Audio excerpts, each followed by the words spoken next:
The scent of burnt espresso and stale cigarette smoke clung to my uniform like a second skin. I'd been on my feet for 11 hours straight, my lower back screaming with every step I took across the cracked linoleum floor of Sal's diner. The fluorescent lights above hummed their tired song, casting everything in a sickly yellow glow that made even the fresh pastries in the display case look days old. My reflection in the chrome napkin dispenser showed what I already knew. Dark circles under my eyes, hair escaping from its bun in defeated wisps, the kind of exhaustion that went bone deep. "Table 7 needs a refill," Marcy barked from behind the counter, not even looking up from her crossword puzzle. She'd been working here 20 years and had the permanent scowl to prove it. "On it," I mumbled, grabbing the coffee pot with hands that trembled slightly from fatigue. Or maybe it was hunger. I couldn't remember if I'd eaten today.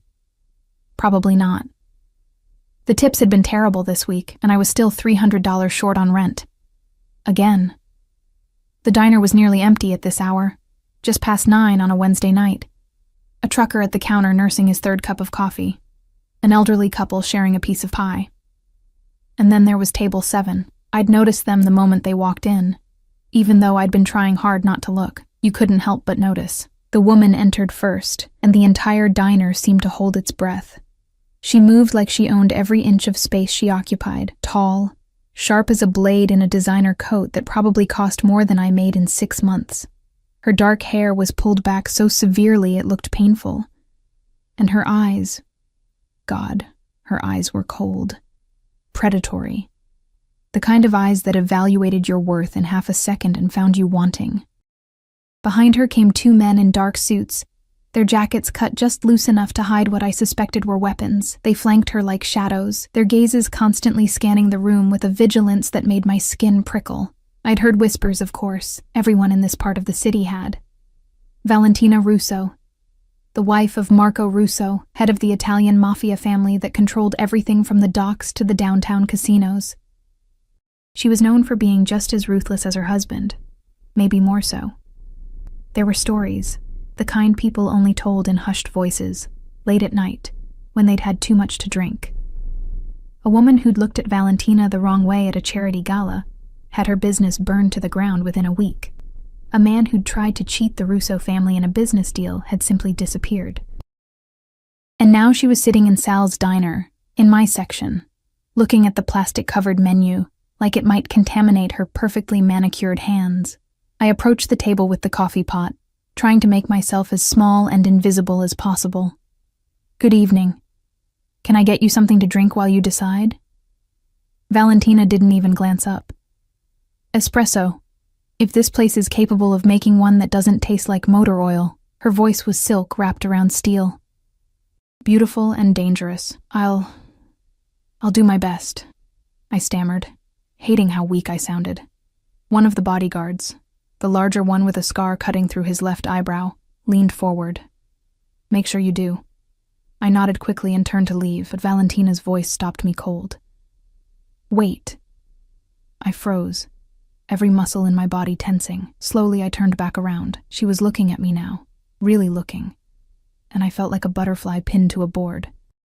Her eyes traveled from my scuffed shoes to my coffee-stained apron to my face, and something flickered there. Amusement, maybe, or disdain. "What's your name?" Emma. Emma Chen." "Emma." She said it like she was tasting something unpleasant. "You look exhausted, Emma. Rough day?" It wasn't said with kindness. It was an observation, clinical and cold. "Just a long shift, ma'am. I'll get that espresso right away." I escaped to the kitchen, my heart hammering against my ribs. Sal looked up from the grill, his bushy eyebrows raised. "That's Valentina Russo out there," he said in a low voice. "Be careful, kid. Very careful." "I know," I whispered, hands shaking as I started the espresso machine. "Why would someone like her come here?" Sal shrugged, but I could see the worry in his eyes. "Probably owns this block and wanted to check on her investments. Just don't mess up that espresso." I didn't. I made it perfectly. The crema just right. The temperature exact. I even found a clean white saucer instead of the chipped ones we usually used. When I brought it out, Valentina took a sip, her expression unreadable. "Adequate," she said finally, and waved me away. I spent the next 20 minutes in a state of low-grade panic, refilling water glasses I'd already filled, wiping down tables that were already clean, anything to avoid going back to table 7. But eventually, inevitably, Valentina signaled for the check. I printed it out with trembling fingers and brought it over, setting it down gently on the table. Will that be all? For now. Valentina pulled out a black credit card, the kind with no limit, and placed it on top of the check. Though I have to say, Emma, you're quite jumpy. Are you afraid of me? The question was asked casually, almost playfully, but there was something sharp underneath it. A test, maybe. I'm just not used to serving someone as important as you, ma'am. Important. She smiled, and it didn't reach her eyes. Is that what people call me?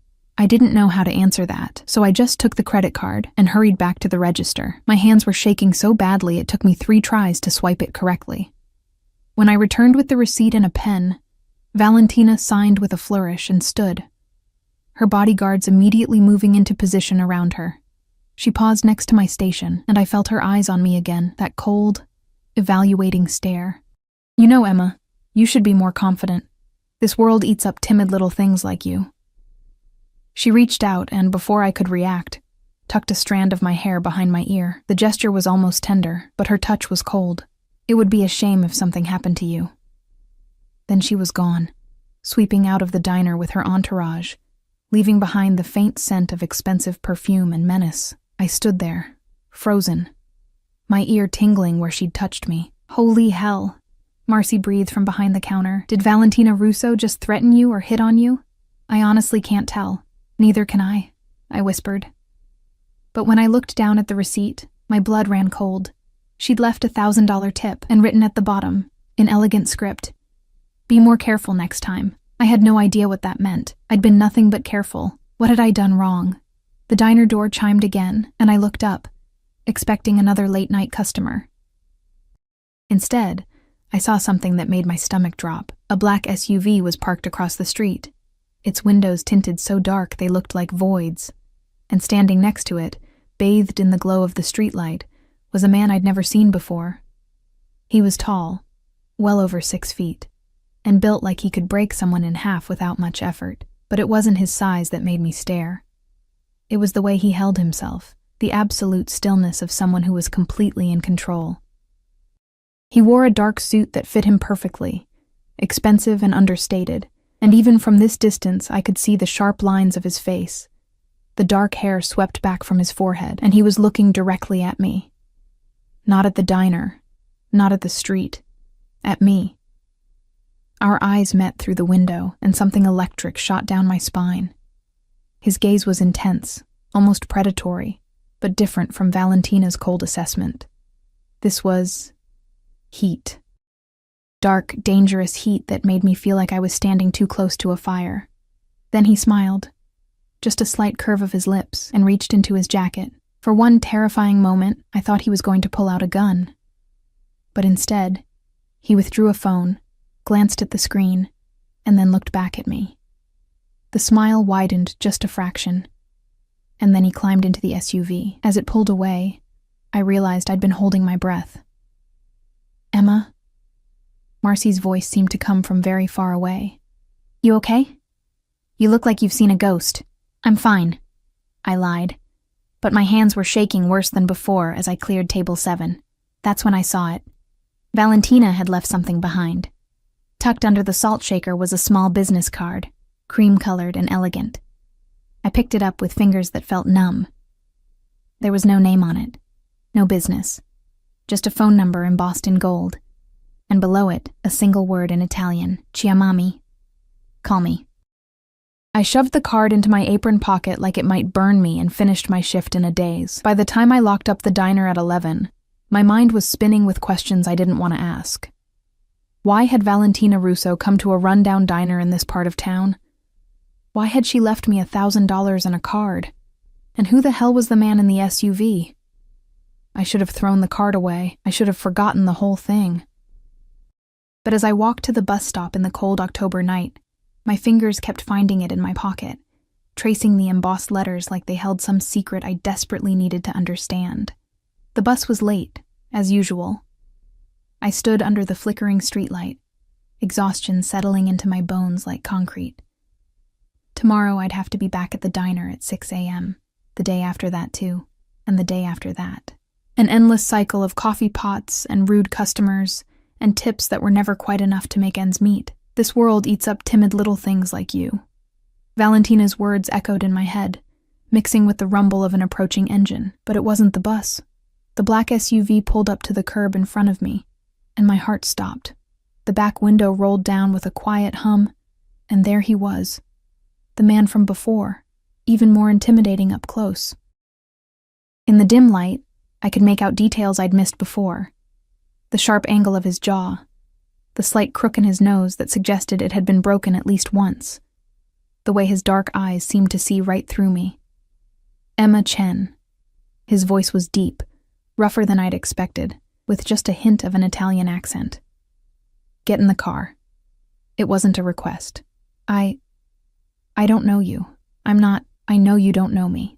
He leaned forward slightly, and I caught the scent of expensive cologne mixed with something darker. Leather, maybe, and smoke. But you have something that belongs to my wife, and I'd very much like to discuss how you came to have it. His wife. Oh, God. This was Marco Russo. I should have run. Every instinct in my body screamed at me to turn around and sprint down the street, to flag down the bus that was finally approaching, to do anything except get into that car with Marco Russo. But my legs wouldn't move. I stood frozen on the sidewalk, staring at him like a deer caught in headlights, while my mind raced through every terrible scenario. What did he mean? Something that belonged to his wife? The card? Was I not supposed to take it? Had Valentina left it as some kind of test, and I'd already failed? I'm not going to hurt you, Emma. His voice was quieter now, almost gentle, though the edge never quite left it. I just want to talk. 5 minutes. That's all. Here is fine, I managed to say, though my voice came out as barely more than a whisper. We can talk here. Something flickered across his face. Amusement, maybe, or respect. You have more backbone than I thought, but no. Not here. Not in the open. He glanced up and down the empty street, and I noticed for the first time that there was another man in the driver's seat, his eyes fixed on the rearview mirror, constantly scanning. Get in the car, Emma. Please. The please surprised me. Men like Marco Russo didn't say please. They gave orders and expected them to be followed. But there was something in the way he said it. Not quite a request, but not quite a command either. An invitation wrapped in inevitability. My hand found the door handle before I'd consciously decided to move. The interior of the SUV was immaculate. Black leather seats that looked like they'd never been sat in, the faint smell of new car mixed with that cologne of his. I slid in, keeping as much distance between us as the seat would allow, and the door closed behind me with an expensive, final-sounding click. The driver pulled away from the curb smoothly, and I watched the bus stop disappear behind us, my last connection to normalcy vanishing into the night. Where are we going? I asked, trying to keep the panic out of my voice. Nowhere yet. We're just driving. Marco settled back against his seat, but I noticed his body remained coiled, ready. Like even in this moment of apparent relaxation, he was prepared for violence. Tell me, Emma, how did you enjoy meeting my wife? I clutched my purse against my chest like a shield. She came to the diner. I just served her coffee, that's all. That's all? He turned to look at me fully, and I was struck again by the intensity of his gaze. Up close, I could see flecks of gold in his dark eyes, could see the fine lines at their corners that suggested he was older than I'd initially thought, maybe late 30s, early 40s. Valentina doesn't just do anything, Miss Chen. Every action she takes is calculated. So I'll ask again, what happened tonight? I swallowed hard, my throat suddenly dry. She ordered an espresso. She asked my name, told me I looked tired, and then she left. And gave you a very generous tip, I'm told, along with something else. So he knew about the card. Of course he knew. Men like Marco Russo knew everything that happened in their territory. I didn't ask for it, I said quickly. She just left it there. I wasn't even sure if I was supposed to take it. Show me. With trembling fingers, I pulled the card from my apron pocket and held it out. Marco took it, his fingers brushing mine for just a second. But it was enough to feel the calluses there, the roughness that spoke of violence in his past. He studied the card, his expression unreadable. "Chiamami," he read aloud, then laughed, a short, harsh sound without any real humor in it. "My wife has a very particular sense of humor." He handed the card back to me. "Do you know what this means, Emma?" "Call me," I whispered, "but I don't understand why she would—" "Because she saw something in you tonight, something that amused her, or threatened her. With Valentina, it's often hard to tell the difference." He leaned forward slightly, and I pressed myself back against the seat. "Tell me something. Did she touch you?" The question was so specific, so pointed, that I knew he already knew the answer. "My hair," I admitted. She tucked a strand behind my ear. Marco's jaw tightened almost imperceptibly. "Of course she did." He was quiet for a moment, staring out the tinted windows at the city passing by, the closed shops, the empty sidewalks, the occasional homeless person huddled in a doorway. "My wife has a habit of marking things she considers hers, and now, unfortunately, she's marked you." "I don't understand. I'm nobody. I'm just a waitress." "That's exactly why." He turned back to me, and there was something in his eyes now that I couldn't quite identify. Not pity, but something close to it. "Valentina collects people the way others collect art. She likes having power over them, likes knowing they're afraid of her. And you, Emma Chen, were afraid. She could smell it on you." "Everyone's afraid of her," I said, and was surprised by the bitterness in my own voice. "That's what people say, that she's—" I trailed off, realizing I was probably saying too much to the wrong person. "Ruthless? Cruel? A monster?" Marco's lips curved into something that might have been a smile. "Go ahead. Say it. I've heard worse." "I was going to say powerful." "Ah." He studied me with renewed interest. "Diplomatic. But you're not wrong. Valentina is powerful. She's also jealous, possessive, and when she feels threatened, extremely dangerous. Which is why we're having this conversation."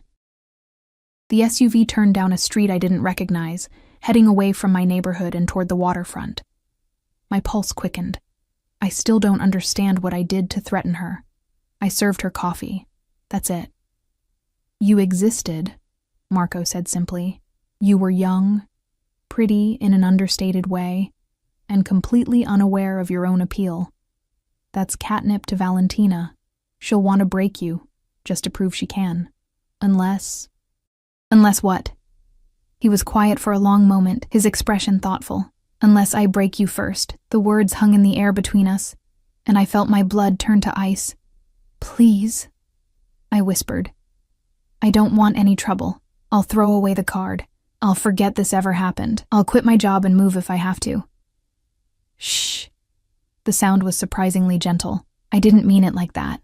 Wrong choice of words."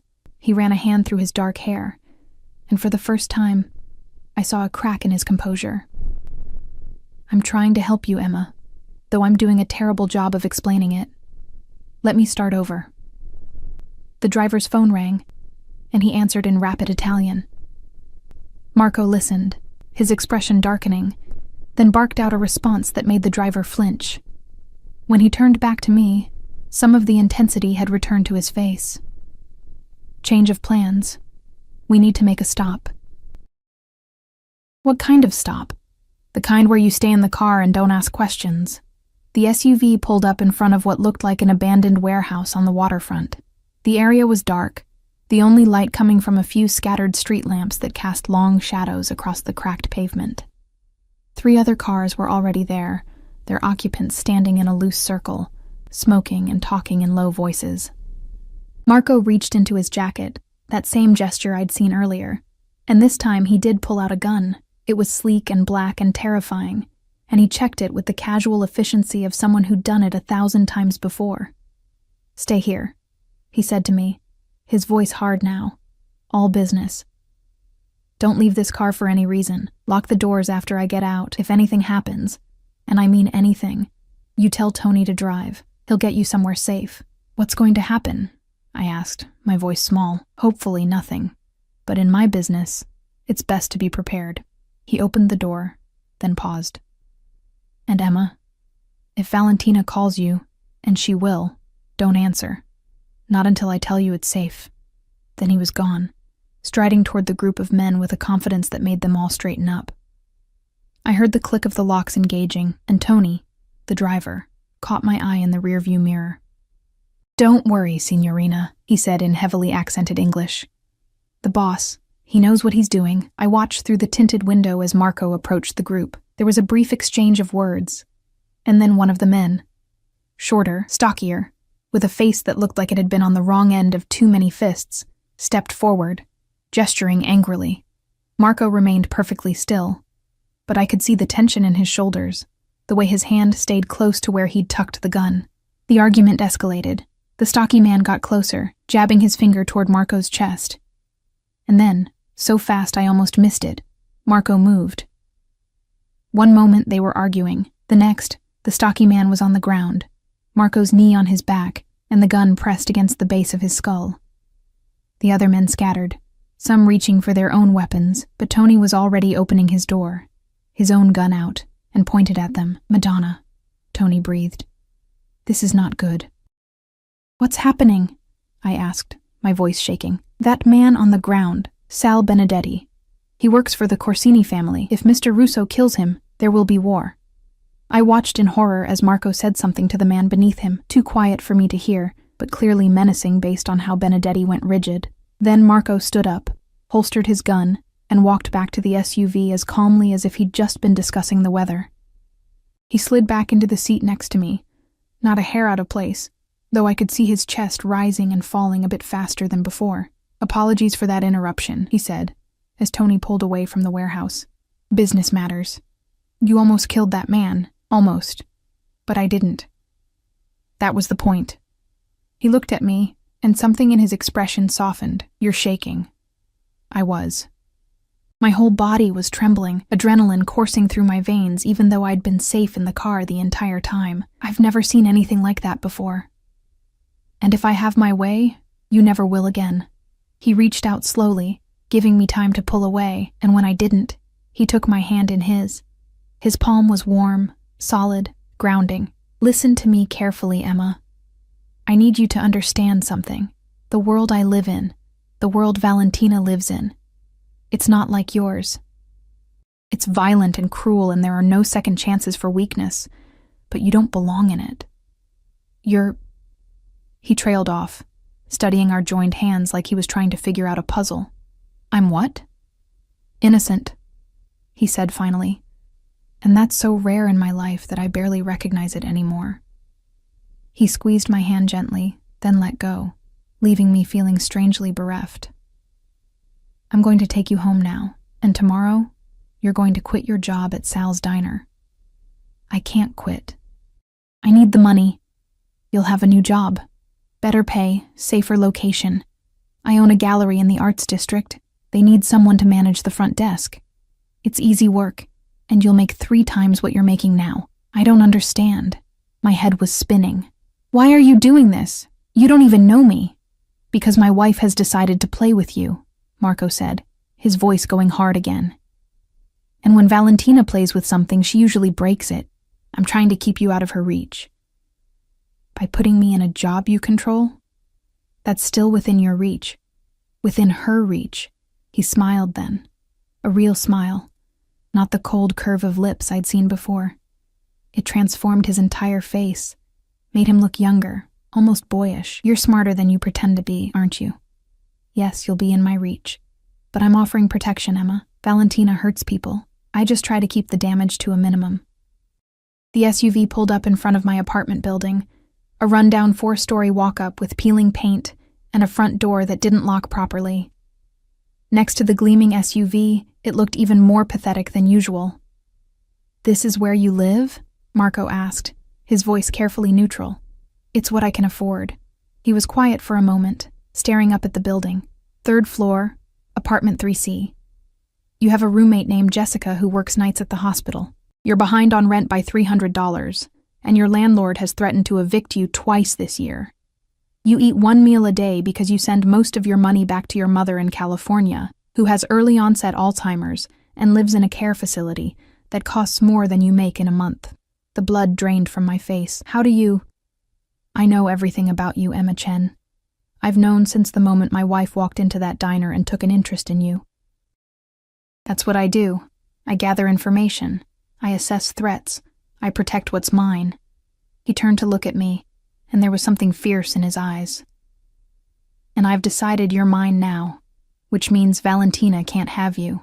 I'm not a possession, I said, anger finally cutting through my fear. You can't just decide I belong to you because your wife looked at me. You're right, I can't, but I can offer you a choice. He pulled out his phone, typed something quickly, and showed me the screen.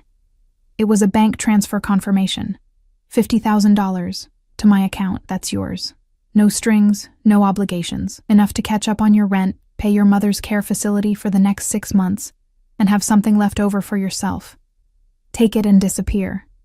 Move to another city. Change your name if you want. I'll make sure Valentina doesn't follow. I stared at the screen, my mind unable to process what I was seeing. Why would you do this? You don't owe me anything. Because when I look at you, I see something I thought was extinct in this world. His voice dropped lower, more intimate. Goodness. Real, genuine goodness. And I've spent so long in the dark that I've forgotten what light looks like. He put the phone away. Or you can take the job at the gallery. Stay in the city. Let me keep you safe from my wife and from anyone else who might want to hurt you. But Emma, you need to understand. If you stay, there's no going back. Valentina will see it as a challenge. She'll come after you harder, and I'll have to get more involved in your life than either of us probably wants. The choice hung between us like a blade. Safety and freedom, or protection that came with its own cage. I need time to think, I whispered. You have until tomorrow morning. The gallery opens at 9. If you're there, I'll know you've made your choice. If you're not...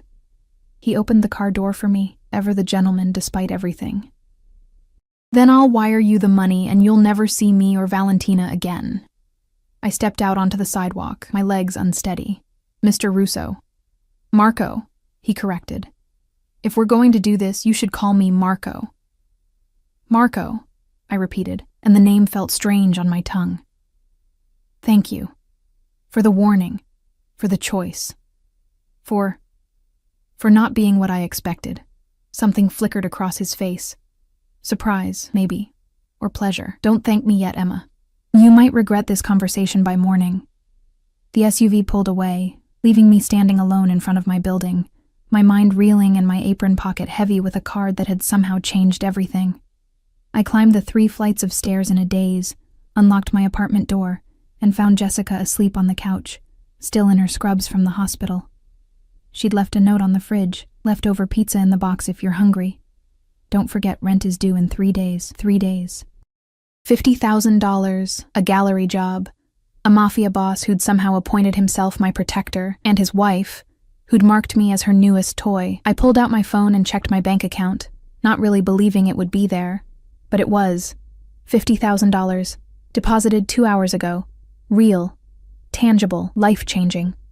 I should have been relieved, grateful. Instead, I felt terrified, because I knew with absolute certainty that I was going to take the job at the gallery. Not for the money, not even for the protection, but because when Marco Russo had held my hand in that SUV, something inside me had recognized something inside him. 2 people who didn't belong in each other's worlds, drawn together by circumstances neither of us could control. And maybe, just maybe, I was tired of being invisible, tired of being the timid little thing that the world ate up. Maybe I wanted to see what it felt like to be seen, even if it meant playing with fire. Even if it meant going to war with the most dangerous woman in the city. I set my alarm for 7 a.m. and tried to sleep, but all I could see were Marco's eyes in the darkness. All I could feel was the ghost of his touch on my hand. Tomorrow, everything would change. I just hoped I'd survive it. The gallery was nothing like I expected. I'd imagined something cold and pretentious, all white walls and abstract paintings that nobody really understood, but everyone pretended to love. Instead, Russo Fine Arts was warm, exposed brick walls, hardwood floors that creaked slightly under my feet, and art that actually meant something. Photographs of the city at different times of day, oil paintings of ordinary people doing ordinary things, sculptures made from reclaimed materials that somehow captured both beauty and decay. It felt real, honest. Nothing like the man who owned it. I stood outside for 10 minutes before I finally worked up the courage to go in. The morning was cold, autumn asserting itself with a bitter wind that cut through my jacket. I'd dressed carefully, the nicest clothes I owned, which still looked shabby compared to the elegance of the neighborhood, and pulled my hair back into a neat bun. Professional. Unremarkable. Safe. The bell above the door chimed softly as I entered, and a woman looked up from behind a mahogany desk. She was in her 50s, with silver hair cut into a sharp bob and reading glasses perched on her nose. Her expression was warm but assessing. "You must be Emma," she said, standing and extending her hand. "I'm Diana Marchesi. Mr. Russo told me to expect you." Her handshake was firm, confident. Everything I wasn't. "He did?" "This morning. Called me at 6 a.m., in fact." She smiled, though there was something knowing in her eyes. He does that sometimes. Early riser, our Mr. Russo. Never sleeps much. She gestured to a smaller desk in the corner, positioned to have a view of both the entrance and the main gallery space. "That'll be yours. The work isn't complicated. Answer phones, greet clients, schedule appointments for viewings. We're not busy most days, so you'll have plenty of time to familiarize yourself with the collection." "I don't know anything about art," I admitted. "You don't need to. You just need to be polite and observant. Mr. Russo values observant people." Diana returned to her own desk and pulled out a folder. "Now let's get the paperwork sorted. Tax forms, direct deposit information, employee handbook, standard things." I spent the next hour filling out forms in a daze, still not quite believing this was real. The salary Diana mentioned was exactly what Marco had promised. 3 times what I made at the diner, with benefits. Paid time off. Things I'd thought were myths, reserved for people with college degrees and career paths. "One more thing," Diana said as I signed the last form. "Mr. Russo asked me to give you this." She handed me a small velvet box. My hands shook as I opened it. Inside was a phone, sleek, expensive, brand new, and a note in bold, masculine handwriting. "Your old phone isn't secure. Use this one. My number is already programmed. Call if you need anything. M." "He's very thorough," Diana said, watching my reaction carefully. "About security, I mean. All his employees get company phones. Makes it easier to reach us if there's an emergency." But I noticed she didn't have one on her desk. Just her regular phone, scratched and outdated. This wasn't about company policy. This was about control, about keeping tabs on me. I should have been angry, should have thrown the phone back and walked out. But instead, I found myself slipping it into my purse, right next to my old phone and Valentina's card. The morning passed quietly. A few clients came in, wealthy-looking people who spoke in hushed tones about composition and technique. Diana handled them with easy grace, while I observed and learned. By lunchtime, I was starting to relax, starting to think maybe this would be okay. Then the door opened, and Valentina Russo walked in. She was even more striking in daylight, tall and razor-sharp in a white pantsuit that probably cost more than my entire wardrobe. Her hair was down today, falling in dark waves past her shoulders, and her lips were painted blood red. She moved through the gallery like a shark through water, predatory and beautiful and impossible to look away from. Diana stood immediately, her expression carefully neutral. "Mrs. Russo, what a pleasant surprise. Diana." Valentina's voice was silk and poison. "I heard my husband hired someone new. I wanted to meet her." Her eyes found me, and I felt pinned again, just like at the diner. She crossed the gallery slowly, deliberately, her heels clicking against the hardwood floor like a countdown. "Emma Chen," she said, my name rolling off her tongue like she was tasting it. "You took the job." "Yes, ma'am." My voice came out steadier than I felt. "Interesting." She circled my desk slowly, taking in every detail, my clothes, my posture, the way my hands gripped the edge of the desk. "And tell me, Emma, did my husband make this offer personally?" Or did he send one of his lackeys? The question was a trap. I could feel it, even if I didn't understand the mechanics of it. He offered me the position yesterday evening, I said carefully. I accepted this morning, yesterday evening. Valentina smiled, but it was all teeth. How romantic.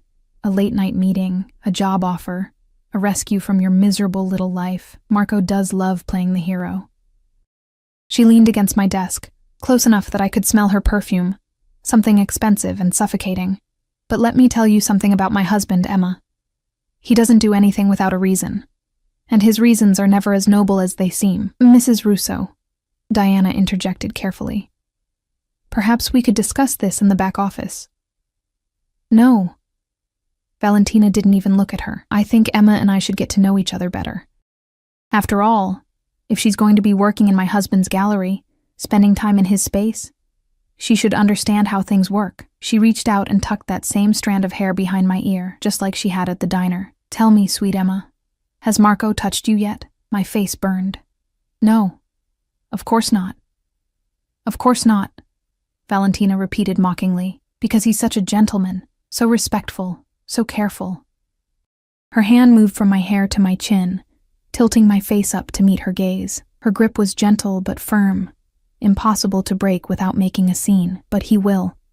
They always do. And when he does, I want you to remember something. Everything he has, everything he is, belongs to me, including his little projects. I'm not a project, I said, and was surprised by the edge in my own voice.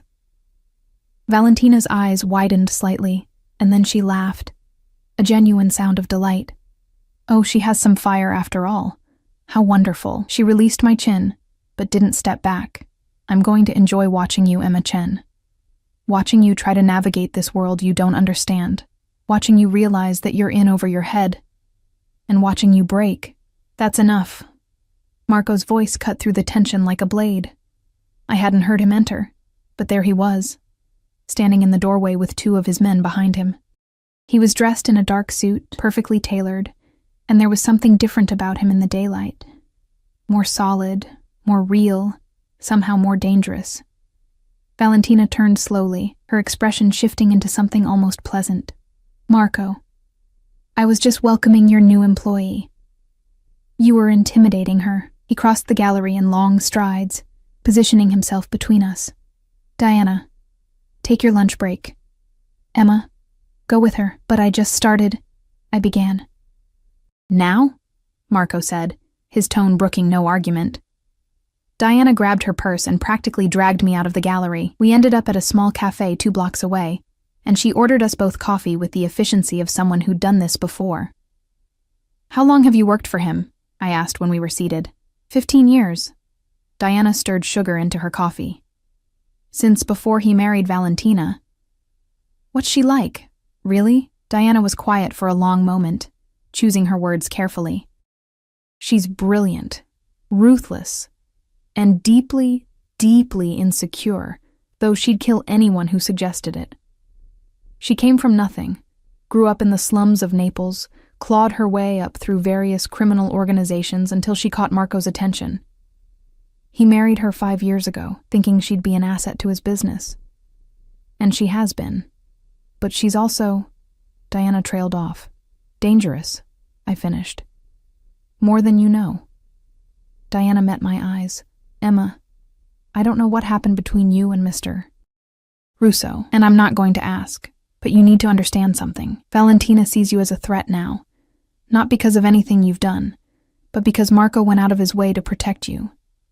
That means something to him, which means it threatens her position. I don't want to threaten anyone. I just need a job. I know, but in this world, intentions don't matter. Only actions. She sipped her coffee. Be careful. Be smart. And whatever you do, don't let yourself care about him. Marco Russo is a good man in a terrible business, and he's married to a woman who would burn down the world rather than share him with anyone. We returned to the gallery an hour later to find it empty. No Marco, no Valentina, no bodyguards, just a note on my desk in that same bold handwriting. I'm sorry. She won't bother you again. But he was wrong. That evening as I was closing up the gallery, My new phone buzzed. An unknown number, but I knew who it was before I even answered. "Hello, Emma." Valentina's voice was warm, almost friendly. "I hope I didn't scare you too badly today." "What do you want?" "To talk. Just talk. You and me, woman to woman, tomorrow night 8 o'clock. I'll send a car." She paused. "You can refuse, of course, but Marco won't always be there to protect you. And I think you're smart enough to know that making an enemy of me would be unwise." "Why?" I asked, my voice barely above a whisper. "Why are you doing this?" "Because you're interesting, Emma, and I haven't been interested in anything for a very long time." She laughed softly. "Besides, my husband has claimed you, which means you're already part of our game, whether you like it or not. The only question is whether you're a player or a pawn." The line went dead.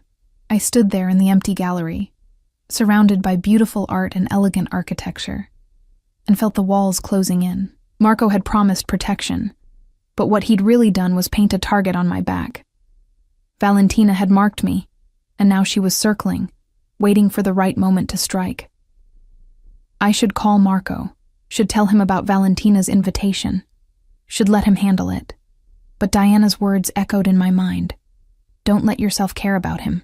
If I called Marco, I'd be admitting I needed him, admitting I couldn't handle this myself, admitting I was exactly the weak, timid thing everyone thought I was.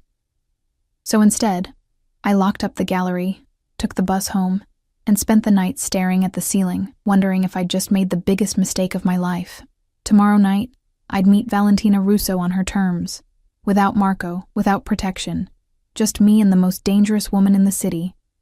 And maybe, just maybe, I'd figure out what game they were really playing, and how to survive it. The car Valentina sent wasn't what I expected. No threatening black SUV with tinted windows. Instead, a sleek silver sedan pulled up in front of my apartment at precisely 8 o'clock, driven by a woman in her 30s with short blonde hair and a professional smile. "Miss Chen, I'm Sophia. Mrs. Russo asked me to bring you to dinner." Dinner. She'd said talk, but of course it would be dinner.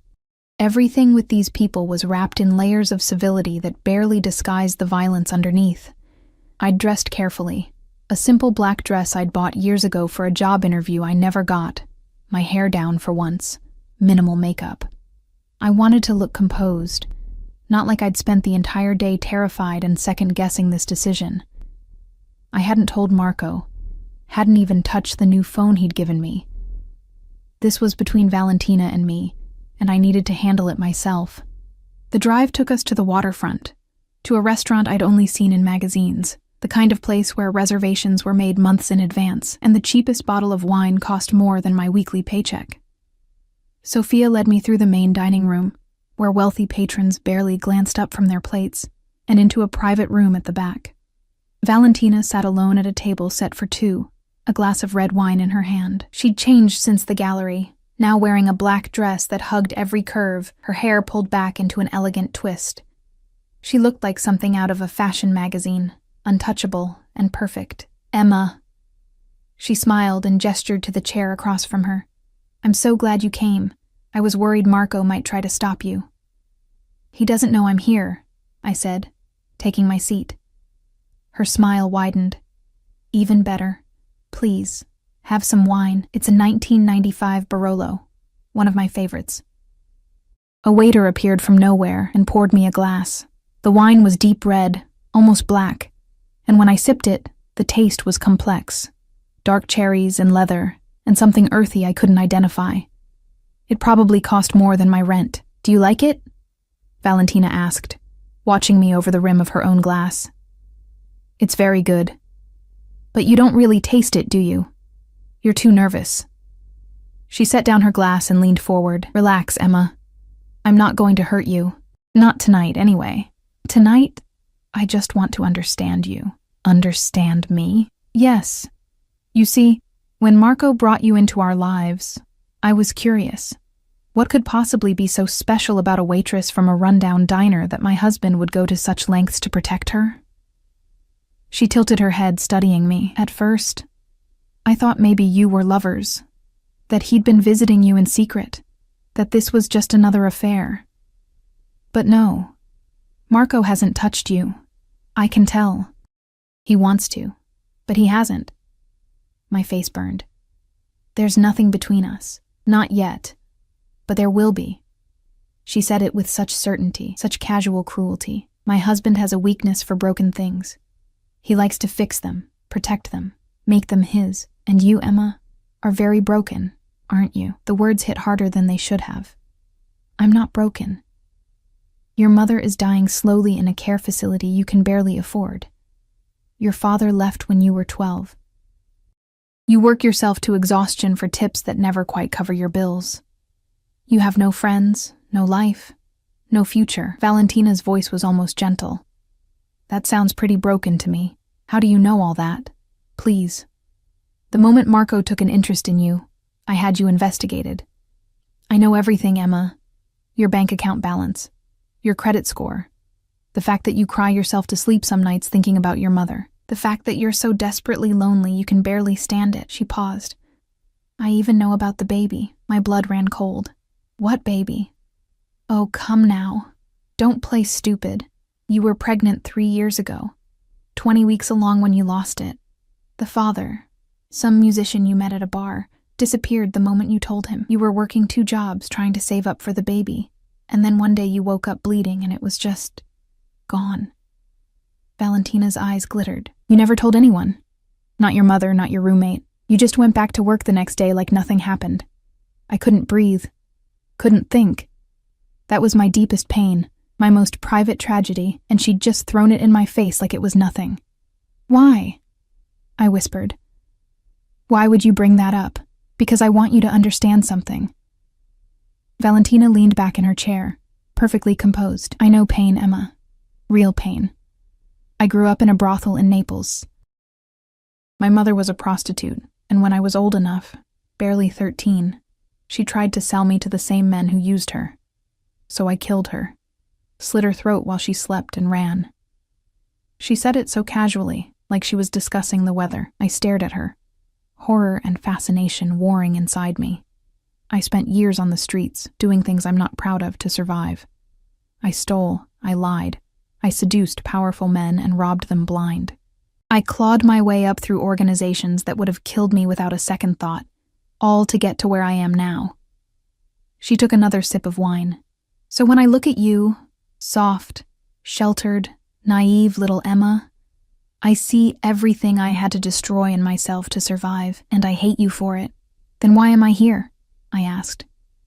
If you hate me, why not just do whatever you're going to do, because I wanted to give you a chance. She pulled something from her purse, a thick envelope, and slid it across the table. Inside is $200,000 in cash, enough to set up your mother in the best care facility in California, enough to start over somewhere new, enough to disappear completely. Take it and leave. Tonight. Don't go back to your apartment. Don't say goodbye to anyone. Just vanish. I stared at the envelope, my mind reeling. And if I don't? Then you stay in the game. And I promise you, Emma, you won't survive it.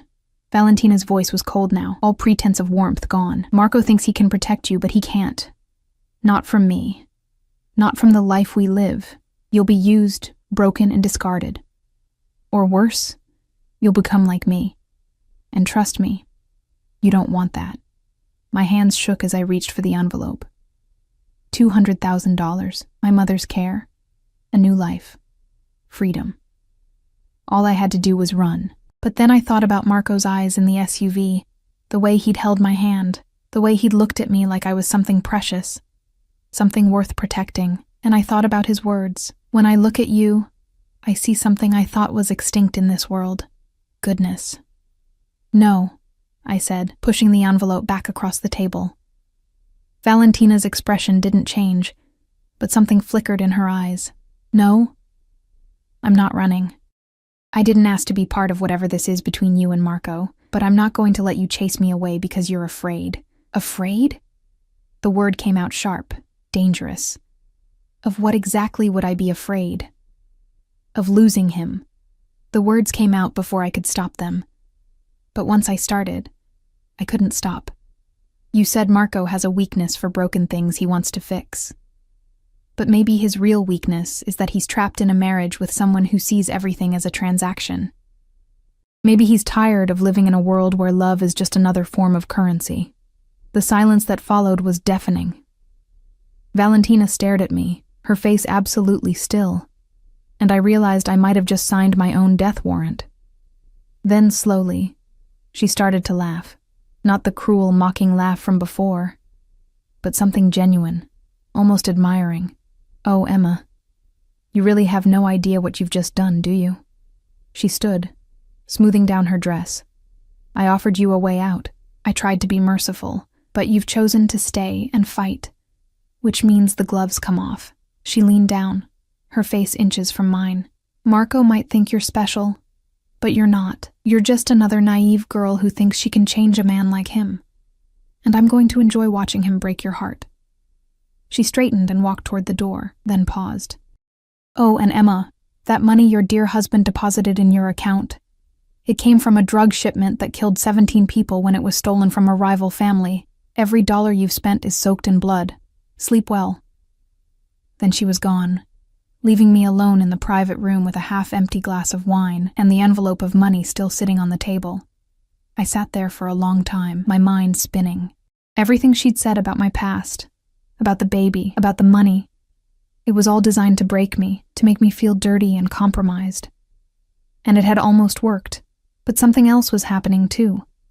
Something I hadn't expected. I was angry, not scared, not intimidated. Angry. Angry at Valentina for using my pain as a weapon. Angry at Marco for dragging me into his world without fully explaining what it meant. Angry at myself for being so desperate for connection that I'd walked into this trap in the first place. I grabbed the envelope, stood, and walked out of the restaurant. Sophia was waiting by the car, but I waved her off. I'll find my own way home. I walked for hours through the city streets, the envelope heavy in my bag. When I finally reached my apartment, it was past midnight. Jessica was home for once, heating up leftover takeout in the kitchen. "Where have you been?" she asked, then took one look at my face. "What happened?" I sank onto the couch, suddenly exhausted. I think I'd just made a very powerful enemy. Scale of 1 to 10, how much trouble are we in? 11. Jessica sat down next to me, her nurse's instincts kicking in. "Okay, tell me everything." So I did. I told her about Valentina, about Marco, about the gallery and the money and the choice I'd just made. I left out some details, the violence, the specifics of Marco's business, but I told her enough. When I finished, Jessica was quiet for a long moment. Then she said, "You really like him, don't you? This Marco guy. I don't even know him, but you feel something. Otherwise you would have taken the money and run." She studied my face. "Emma, I've known you for 3 years.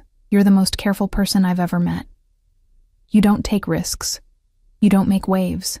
So the fact that you're doing this now, it means something. It means I'm an idiot. Maybe. Or maybe you're finally fighting for something instead of just surviving." Jessica squeezed my hand. "Just promise me you'll be careful. These people sound dangerous. They are." Then why stay? It was the question I'd been asking myself all night. And finally I had an answer, because I'm tired of being invisible. Tired of letting the world happen to me instead of making my own choices. And because... I took a deep breath. Because when Marco looks at me, I feel like I matter. Like I'm more than just someone barely holding on. And I think maybe I need to find out if that's real or just another kind of trap. Jessica hugged me then, fierce and protective. "Okay, but if this goes south, we're running. I don't care about the lease or my job or anything else. Deal? Deal." That night, I finally looked at the new phone Marco had given me. There was one message, sent hours ago. Valentina told me about dinner. "I'm sorry. I should have warned you she'd try something like this. Are you okay? M." I stared at the message for a long time before typing a response. "I'm fine. And I'm not running. See you at work tomorrow." His reply came instantly. "Emma, please be careful. You don't know what you're getting into." But he was wrong. I was starting to understand exactly what I was getting into. A war. Between a husband and wife who'd forgotten how to be anything but enemies. And I was the prize they were fighting over. Not because I was special, but because I represented something they'd both lost. Hope. And in a world as dark as theirs, hope was the most dangerous weapon of all. The next 3 weeks were the strangest of my life. On the surface, everything seemed normal. I worked at the gallery, greeting clients and learning about art under Diana's patient guidance. I paid my mother's care facility bills without the gnawing anxiety that usually accompanied it. I even started eating regular meals, gaining back some of the weight I'd lost from years of skipping dinner. But underneath, a war was being waged, and I was right in the center of it. Valentina made her presence known in 1,000 small ways. She'd send flowers to the gallery, beautiful arrangements of black roses with cards that said things like, "Thinking of you," and "Can't wait to see you again." She'd call the gallery phone at random times, asking Diana pointed questions about my schedule, my lunch breaks, whether I'd mentioned Marco. She even showed up twice more, always immaculate and smiling, treating me with a warmth that felt more threatening than her earlier hostility. "She's playing with you," Diana warned after the second visit, "like a cat with a mouse." But Marco was playing too. He'd arrive at the gallery unexpectedly, always with some excuse, checking inventory, meeting with artists, reviewing the books. But his eyes would find me every time, holding my gaze for just a moment too long, checking that I was okay, that I was still there. He never touched me, never said anything inappropriate, but the tension between us grew with each passing day, thick and electric, and impossible to ignore. On a Thursday afternoon, 3 weeks after my dinner with Valentina, Marco arrived at closing time. Diana had already left, and I was alone in the gallery, updating the client database on the computer. "Emma." His voice made me jump. "I need to talk to you." He looked tired, more tired than I'd ever seen him. There were dark circles under his eyes, and his usually immaculate suit was slightly rumpled, like he'd been wearing it for days. "Is everything okay?" "No." He crossed to my desk, then seemed to think better of it and moved to the window instead, staring out at the street. "Valentina is escalating. She's been making moves, business moves, that are designed to draw me away from the city. Meetings I can't miss, deals I have to personally oversee. She's trying to leave you unprotected." My stomach dropped. "Why are you telling me this?" "Because I'm leaving tomorrow. I'll be gone for at least a week, maybe 2. And I need to know you'll be safe." He turned to face me, and the intensity in his eyes made my breath catch. "I want you to move into one of my properties. It's secure, fully staffed, and no." "Emma, please, this isn't a request. Valentina is dangerous, and without me here," I said no. I stood, meeting his gaze. "I'm not going to hide in some gilded cage while you two play your games. I have a life, Marco, a roommate, responsibilities. I can't just disappear. Your life won't matter if you're dead." His voice was harsh, but I could hear the fear underneath it. "You don't understand what she's capable of, what she's done to people who got in her way. Then tell me." I moved closer to him, and he tensed. "Stop treating me like I'm made of glass. Tell me the truth. All of it." For a long moment, he just stared at me. Then he laughed. A bitter, exhausted sound. "You want the truth? Fine. Valentina has killed at least 12 people that I know of, probably more. She's poisoned rivals, orchestrated accidents, and once buried a woman alive because she thought I was having an affair with her. I wasn't, but it didn't matter. Valentina saw a threat, and she eliminated it. The word should have terrified me, should have sent me running. But instead, I felt something else, clarity. And yet you married her. I married her because she was useful. Because in my business, a wife like Valentina is an asset, someone feared and respected, someone who could handle the brutal side of things I didn't want to touch. He ran a hand through his hair. I didn't love her. She didn't love me. It was a transaction, like everything else in our world. But then you... He trailed off, his jaw tightening. Then I what? You reminded me what it felt like to want something good, something pure. He took a step toward me, and I could smell his cologne, could see the gold flecks in his dark eyes. When I look at you, Emma, I see everything I've lost, everything I gave up to build this empire. And I hate myself for dragging you into this mess. But I can't seem to let you go. My heart was racing, my skin flushed. Marco, I know. I'm married. This can never be anything more than what it is right now, me protecting you from my own mistakes. But I need you to understand something. His hand came up, hovering near my face but not quite touching.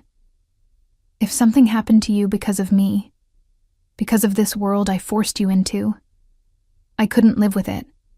So please, Emma, please just let me keep you safe.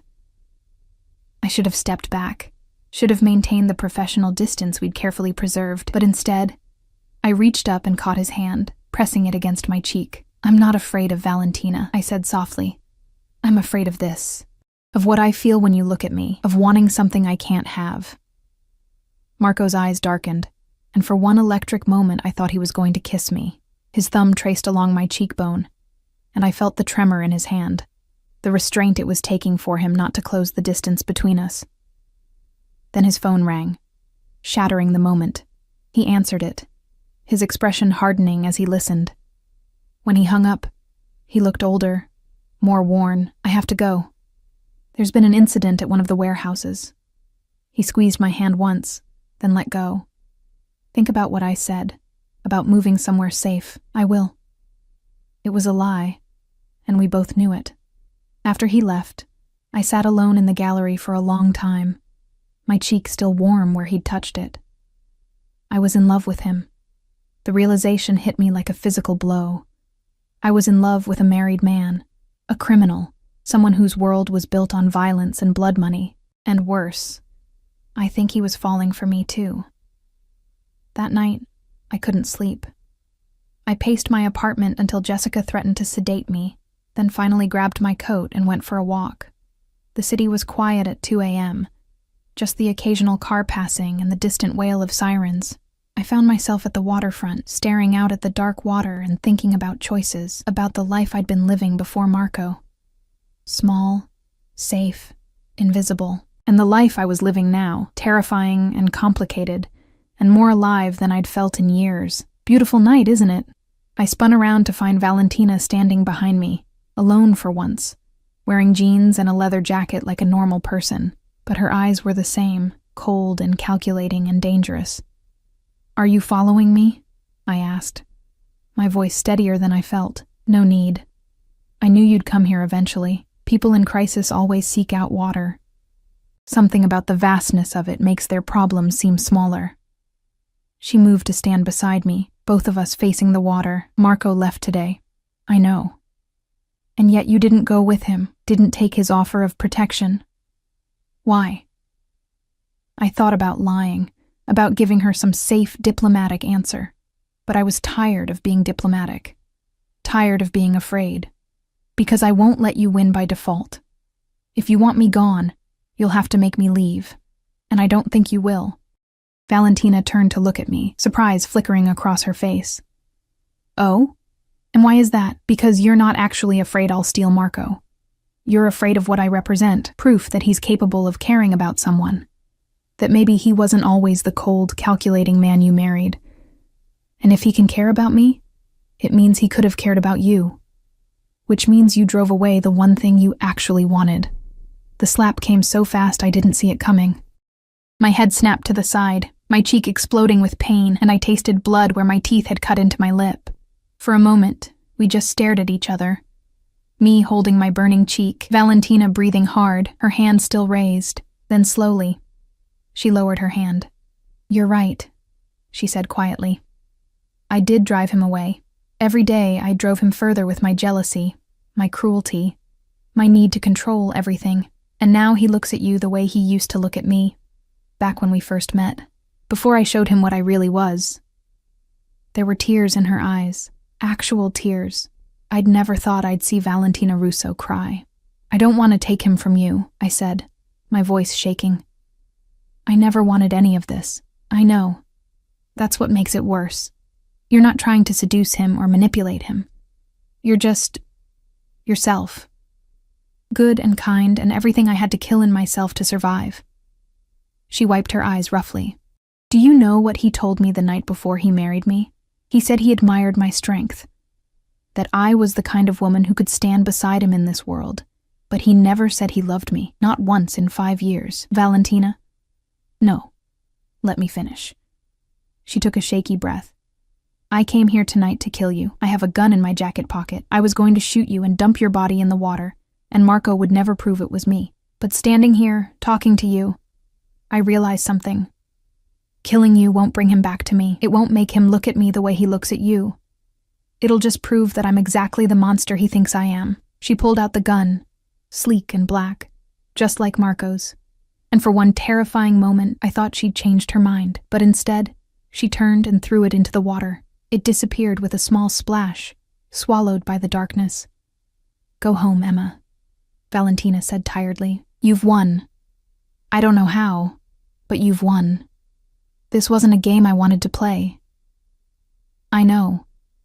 But you played it anyway, and you played it better than me. You stayed soft when I would have hardened. You stayed kind when I would have struck first. And somehow, that was the right move. She started to walk away, then paused. Take care of him. Marco, I mean. He pretends to be strong, but he's more fragile than people think. And Emma, the money he gave you, I lied. It didn't come from any drug shipment. It came from his personal account, money he earned legitimately from the gallery and his other legal businesses. I just wanted to make you feel dirty. Then she was gone, disappearing into the night like a ghost. I stood there for a long time, processing what had just happened. Valentina had come to kill me and walked away instead. She'd admitted defeat. She'd cried. She'd shown me she was human. When I finally made it home, the sun was starting to rise. Jessica was awake, making coffee, and took one look at my face before pulling me into a hug. Is it over? She asked. I think so. Maybe. Marco called 3 days later. I heard what happened, with Valentina, at the waterfront. How did you... I always have people watching you, Emma, for your protection. When they told me she'd approached you, I nearly left the meeting and flew back immediately. But then they said she walked away, that she threw away her gun. His voice was rough with emotion. What did you say to her? The truth. That she'd driven you away by being cruel instead of vulnerable. That killing me wouldn't bring you back. He was quiet for so long I thought the connection had dropped. Then, when I get back, we need to talk. Really talk. About what this is between us, about what it could be. You're still married, Marco. Not for long. I filed for divorce this morning. Valentina and I, we both knew it was over. We've known for a while. This just forced us to finally admit it. He paused. I'm not asking you to wait for me, Emma. I'm not asking you for anything. But I need you to know that you changed something in me. Made me remember what it felt like to want something beyond power and control. And regardless of what happens between us, I'll always be grateful for that. Tears streamed down my face. When will you be back? 2 weeks. Maybe less if I can manage it. Will you still be here? Yes. I'll be here. Good. Because I have so much to tell you. About my past, about my business, about what my life will look like as I try to go legitimate. It won't be easy, and I'll have enemies. But if you're willing to take that risk... I am, I said, and realized I meant it. I'm tired of playing it safe, Marco. I'm tired of being invisible. Whatever comes next, I want to face it. With you. His laugh was warm, genuine. My brave Emma, I'll see you soon.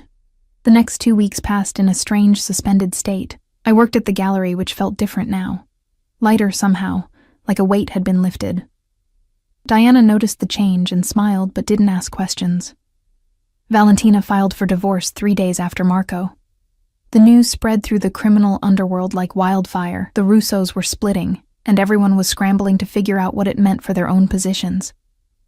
But the divorce was civil, almost friendly.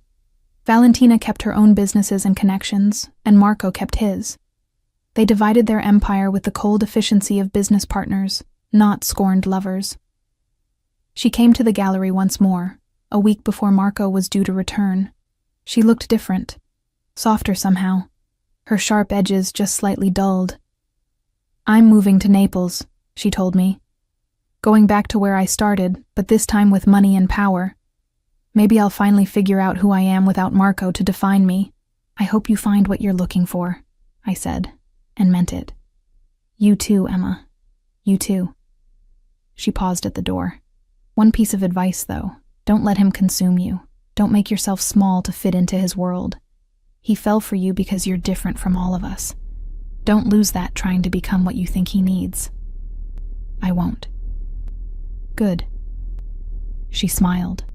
A real smile, not the sharp, predatory one I was used to. "Goodbye, Emma Chen. I don't think we'll meet again." "Goodbye, Valentina." And then she was gone, walking out of my life as dramatically as she'd entered it. Marco returned on a cold November evening. I was closing up the gallery when I heard the door open, and there he was, looking exhausted but lighter somehow, like he'd set down a burden he'd been carrying for years. "Hi," he said simply. "Hi." We stared at each other across the gallery, all the art and beauty around us fading into background noise. Then he crossed the space between us in 3 long strides and pulled me into his arms. The kiss was everything I'd imagined, and nothing like I'd expected. Gentle but desperate, tender but consuming. His hands cupped my face like I was something precious, and I felt tears streaming down my cheeks, mixing with the kiss. When we finally broke apart, we were both breathing hard. "I'm a mess, Emma," he said, his forehead pressed against mine. "I have enemies, dangerous business to untangle, a past that will always haunt me. I can't promise you safety or normalcy or any of the things you deserve." "I don't want normal," I whispered. "I want real. I want to matter. I want to feel alive instead of just surviving. And when I'm with you, I feel all of that. Then let's be a mess together." He kissed me again, softer this time. "Let's figure out what comes next, one day at a time." "One day at a time," I agreed. That night, Marco told me everything. About his childhood in Sicily, watching his father build an empire on blood and fear. About inheriting that empire at 25 when his father was murdered. About trying to balance legitimate businesses with the criminal enterprises he couldn't fully escape. About the men he'd killed, the deals he'd made, the compromises that had slowly eroded his soul, and I told him my story too. About my father leaving, my mother's illness, the baby I'd lost and never let myself grieve. About feeling invisible for so long that I'd almost convinced myself I preferred it that way. We talked until sunrise, drinking coffee in the gallery surrounded by beautiful art, planning a future that seemed impossible but somehow, maybe, within reach. Marco began the long process of going legitimate, selling off the criminal enterprises, cutting ties with the families, investing in legal businesses. It wasn't easy. There were threats, attempts on his life, former allies who became enemies overnight. But he had good people around him, and slowly, painfully, he built something new. I stayed at the gallery, eventually becoming its director when Diana retired. I learned about art not as a job, but as a passion, discovering I had an eye for emerging talent. Marco and I bought a small apartment together. Nothing ostentatious, just a cozy space that was ours. My mother's condition stabilized with the better care I could now afford. She didn't always remember me, but on her good days I'd tell her about my life. Carefully edited, of course. About the man I loved, the work I was proud of, the life I'd built from the ashes of that terrified waitress at Sal's diner. Jessica remained my best friend, my anchor to the normal world when things got too intense. She married a fellow nurse and made me her maid of honor, and I cried through the entire ceremony thinking about how far we'd both come. And Valentina? I saw her name in the papers occasionally. Some business deal in Italy, a charity gala in Naples. She'd rebuilt herself far from Marco, far from the life that had nearly destroyed her. I hoped she'd found peace, maybe even happiness. As for Marco and me, we got married 2 years after his divorce was finalized, in a small ceremony at the gallery with just our closest friends. No mob bosses, no dangerous alliances, just 2 people who'd found each other in the darkness and chosen to walk toward the light together. It wasn't a fairy tale. We fought sometimes, about his past, about the dangers that still lingered, about the cost of the choices we'd made. But we also laughed, loved, and built a life that was messy and complicated and absolutely, perfectly real. Because in the end, that's what I'd been searching for all along. Not safety, Not wealth, not even love necessarily. Just the chance to matter, to be seen, to take up space in the world instead of trying to disappear into the background. And standing in Marco's arms, in the gallery we'd built together, surrounded by art that captured both beauty and pain, I finally felt like I'd found it. I wasn't invisible anymore. I was alive.